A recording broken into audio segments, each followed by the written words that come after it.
To understand the world of Tobias Smollett's The Adventures of Roderick Random, you have to imagine a world that is loud, messy, and deeply unfair. This isn't a story about a hero in the traditional sense. Roderick Random isn't a knight or a chosen one. He is a man constantly being pushed, pulled, and tossed around by the currents of a corrupt society. He's a survivor, but he's often a desperate one. Smollett wrote this in 1748, and it's a foundational piece of the picaresque novel. That's a fancy way of saying it's a story about a rogue, a picaro, moving through different layers of society, experiencing all the highs and lows, usually because he's trying to find a place where he actually belongs. Smollett's own life heavily influenced this. He served as a surgeon's mate in the Royal Navy. And that grit, that visceral, sometimes stomach-turning realism is baked into every page. The story begins with a scandal. Roderick is born of a union that society refuses to forgive. His father is a gentleman, and his mother is a housekeeper. Because of this, he is essentially cast out from the start. His grandfather, a stern and unyielding judge, refuses to acknowledge him, leaving Roderick to grow up in a state of social limbo. His childhood is defined by neglect and the cruelty of institutions. One of the most striking early scenes involves a schoolmaster who is so physically abusive that he actually maims Roderick. It's a brutal way to establish the theme that the people who are supposed to guide and protect us, teachers, judges, parents, are often the very people who cause the most harm. Roderick's early life is a series of attempts to climb out of this hole. He finds a temporary lifeline in his maternal uncle, Tom Bowling. Tom is a naval lieutenant, a man of immense physical presence and, more importantly, immense moral clarity. He becomes the stabilizing force in Roderick's life, helping him secure an inheritance and an education. For a moment, it looks like Roderick might actually find a stable path. But in a picaresque novel, stability is usually just a pause before the next storm. Because of the unpredictable nature of a sailor's life, Tom is often away on long voyages, and Roderick is frequently left to navigate the world on his own. He finds himself adrift in a London that is as predatory as it is vibrant.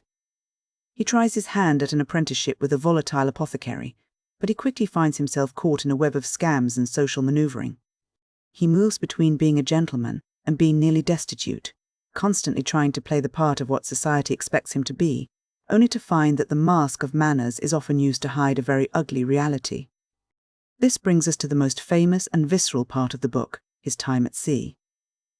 Because Smollett was a naval surgeon, the descriptions of life on a warship are incredibly detailed and often quite grotesque. Roderick becomes a surgeon's mate, and through his eyes we see the Royal Navy not as a glorious machine of empire, but as a chaotic, terrifying, and often incompetent collection of men. He witnesses the horrors of naval combat, specifically in the cockpit, where the wounded are brought to be treated amidst the smoke and the screams. There is no romanticism here. Smollett shows us the blood, the filth, and the sheer randomness of death in war. It's a depiction of dehumanization, where men are reduced to mere biological functions under the pressure of cannon fire. Yet, even amidst this chaos, Roderick begins to develop a certain resilience. He survives fever, he survives skirmishes, and he survives the sheer exhaustion of maritime life. As his professional life takes him back to the social circles of London, the battleground shifts from the sea to the salon. If the sea was a struggle for physical survival, London is a struggle for social survival. This is where the theme of social performance becomes central. Roderick enters a period of high society maneuvering, trying to navigate the complex rules of etiquette and wealth.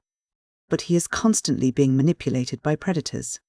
There's Mr. Staytape, a man who is charismatic but fundamentally deceptive, and Lord Strutwell, who represents the predatory nature of the aristocracy. These men don't want Roderick's friendship, they want to use his lack of established status to their own advantage. Roderick tries to pursue a wealthy woman named Melinda, thinking that marriage is his ticket to permanent security. But he fails. He doesn't have the landed wealth that the social ladder requires, and he finds himself outmaneuvered by those who have the pedigree he lacks. His attempts at climbing actually lead to his downfall, as he falls victim to gambling and the machinations of social rivals. He ends up ruined, losing everything, and eventually landing in a debtor's prison. It's a low point, but the story isn't finished. The picaresque often requires the protagonist to hit rock bottom before the final turn. In a stroke of what feels like providence, his uncle Tom Bowling, who has risen to become a wealthy and respected sea captain, intervenes. It is Tom, the moral anchor from Roderick's youth, who provides the support needed to save him. He settles Roderick's debts and gives him the capital to finally start over, not as a man trying to fake a status, but as a man with actual means. The final act of the novel takes us away from the claustrophobia of London and the cramped quarters of a ship. Roderick travels to the Americas, experiencing life as a soldier in the Picardy Regiment. This provides a sense of movement and expansion, a way to break the cycle of his previous failures. The final resolution comes through a massive shift in his personal history. He is reunited with his father, Don Rodrigo. It turns out that his father was not just a man who had a scandalous affair, but a man of significant means and high character who had been searching for his son. This reunion is the key that unlocks everything. It provides the social legitimacy and the financial security that Roderick has been chasing through scams, sea voyages, and gambling for the entire book.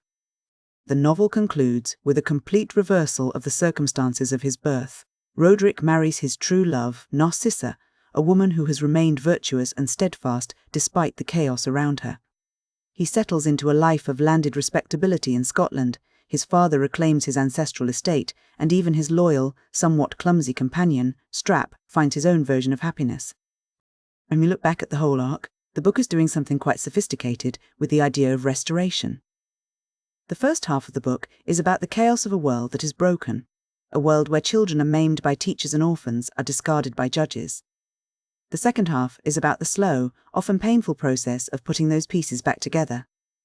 There is a lot to unpack in how Smollett handles class and corruption. He uses Roderick's journey to show that the gentlemanly world of London is often just as lawless and brutal as a naval battle, just with better clothes and more polite language. The distinction between the mask of manners and the reality of character is a recurring heartbeat in the story. Roderick spends much of the book trying to wear a mask that doesn't fit, only to find that the people who wear the masks most convincingly are often the most corrupt. We also see a tension between fortune and providence. Throughout the book, things happen to Roderick by sheer random chance, a shipwreck, a gambling loss, a sudden windfall. It can feel like he's just being tossed around by luck. But there is an underlying sense that his survival is tied to his character and his connections. The intervention of Uncle Tom Bowling isn't just a plot device to get him out of debt. It's a representation of the idea that, in a world of chaos, there are still pillars of stability and goodness that can pull a person back from the brink. The novel is also a masterclass in the use of the grotesque to make a point. By showing us the visceral reality of medicine and war, Smollett strips away the romantic illusions of the 18th century. He wants the reader to see the human body in all its vulnerability and its indignity. This realism serves to ground the satire. It's hard to take the high-flown social posturing of a London salon seriously when you've just seen the gritty, bloody reality of a surgeon's work on a ship. Ultimately, The Adventures of Roderick Random is a story about the struggle to find a sense of place. Roderick starts as a man without a country, without a family, and without a social standing. He spends the majority of the novel trying to grab onto something, wealth, status, marriage, only to find that those things are often illusions. It's only when he is stripped of his illusions and his pretensions that he is finally able to find a stable footing. The ending, while perhaps feeling a bit tidier than the chaotic journey that preceded it, serves as a necessary counterweight to the turbulence of his life. It's the movement from the picaresque chaos of the rogue to the ordered stability of the gentleman. A transition that reflects the very social hierarchies the book so sharply critiques.